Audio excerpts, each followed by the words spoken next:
वालेकुम है ईमान वाले, तैयार हो जाओ, जंग फैल रही है।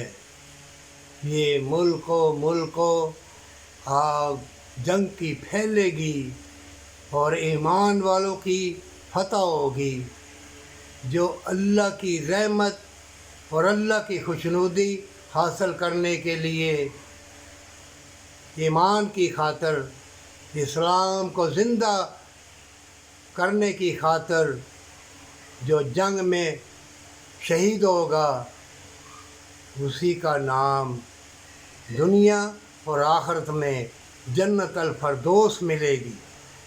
मोमिनों, अगर बरकत वाली कमाई और धक्के मुक्के ताने तशने, ये फितनों का दौर और जो दुनिया के तलबगार हैं, बेलबाज बेहया लोग, वो तुम्हें कुछ भी कहें, मसले टसले करने वाले भी ये भी कहें तुम्हारे ऊपर जिन्नात आ गए हैं, तुम्हारे ऊपर पक्षी है, साया है, सब झूठ।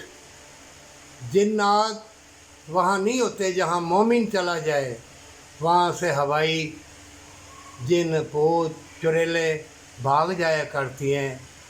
मोमिनों, जो अल्लाह ने तुम्हें अपना नाइब और खलीफा दुनिया में बना के भेजा है और आखिरी पैगंबर सल्लल्लाहु अलैहि वसल्लम की उम्मत हो, तुम्हारा कोई कुछ नहीं बिगाड़ सकता।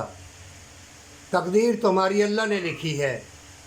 ये डराने वाले, ये तरह तरह के मकर और फरेब का वहम डालने वाले, अज़ाब होगा जो शिरक करते हैं, जो जालिम हैं, जो यतीम मस्कीन को सता के अपना पेट भरते हैं। ये दोज़ख की आग है। हराम की कमाई, ज़िल्लत और बरकत वाली कमाई में जन्नत और अल्लाह की रहमत, और अल्लाह तुम्हारे लिए मुशाहदत के दरवाज़े खोल देगा और तुम ही को फतह होगी। पर सच्ची तौबा और माँ बाप से मोहब्बत।